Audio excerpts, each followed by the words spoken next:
Hey there, welcome. This is Pillow Talk with Tanya, a show where each week I'll be inviting you into my bed to have a little chat about love and relationships. This week I'm talking about when it's okay to get truly comfortable in a relationship. Or is it never okay to get too comfortable? Maybe some things should always stay private. I'm talking about that time in a relationship when you've let your guard down, you're feeling pretty relaxed, pretty comfortable, and maybe you stop putting in as much effort as you once did. Maybe you accidentally let one slip in the living room, or forget to close the door when you're peeing, or maybe you stop shaving your legs as often and start wearing sweatpants more often. It seems to be the natural progression of a relationship, at least it has been for me. Pretty much all of my relationships have gone that way.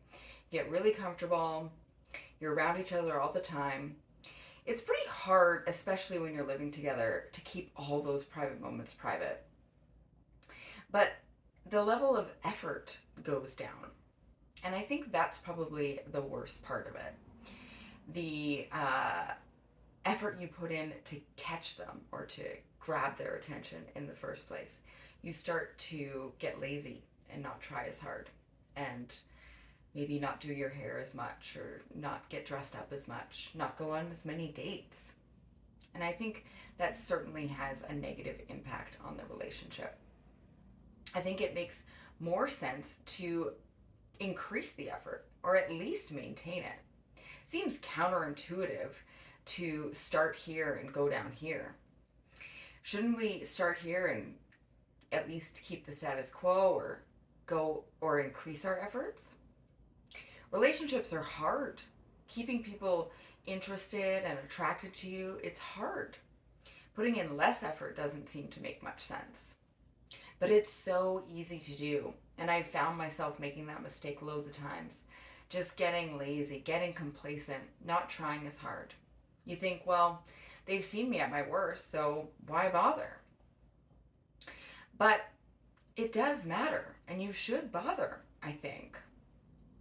I'm not saying you have to be perfect all the time. I'm not saying you have to look good all the time. There is times in a relationship when you're not going to look good, you're not going to feel good. And that means being vulnerable. Your partner should approach those moments with love and respect, and hopefully that builds intimacy and connection. But I'm just saying maybe keep up the same level of effort that you had in the beginning. Whatever you were doing to attract them in the beginning, keep that up. And I think that'll help with feeling good about yourself throughout the relationship and even post relationship, should you break up. If you're keeping up the same level of attractiveness, if you're still taking care of yourself, looking good, doing what makes you feel good, self care, then it won't be as hard if you did break up. You'd still have that. You could be like, well, we broke up, but at least I still look great. Wouldn't that be nice? Rather than feeling bad about yourself because maybe you've let yourself go a little bit. And if you have a high self-esteem and a high self-confidence and you're taking care of yourself, that's going to be great for any partnership. It means you're going to show up better for your partner, and they're going to hopefully want to do the same. I would think they would want to do the same. Of course, bodily functions are going to happen. There should be no shame around being human. It is what it is. If something happens, it happens. That's fine. Nobody should be embarrassed. Nobody should feel bad. But we should at least try to keep those moments private. We shouldn't just be like, here I am, take me or leave me, right? We should try to keep some mystery to our lives. It creates tension. It creates excitement. It creates anticipation. That moment when you're getting ready for a date, when you're getting all dolled up and choosing your outfit and you're excited and you can't wait to see them, then you see them and they look all good and you have a great night, that builds anticipation, it builds sexual tension. It's important. And I think that's what's I've missed most in all of my relationships is that feeling. I've missed that dating atmosphere. I've wished we could go back in time. And why couldn't we? Why did we ever let it go in the first place?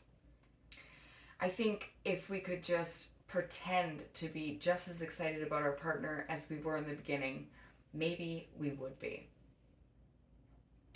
So I'm going to try that in my next relationship, keeping up that same level of effort, keeping up that same attractiveness level that I had when I was single, and trying to be even more interesting, even more exciting to date, rather than going the other way around, rather than getting lazy and complacent.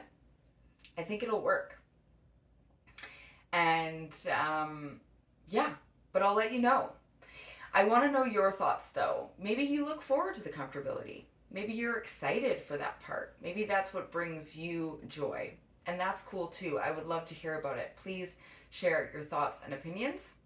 I love hearing them. And thank you so much for voting in my weekly pillow polls. I really appreciate it. I love seeing the responses, so please keep doing that. Of course, like and subscribe if you want to see more. And I can't wait to see you back in my bed next week.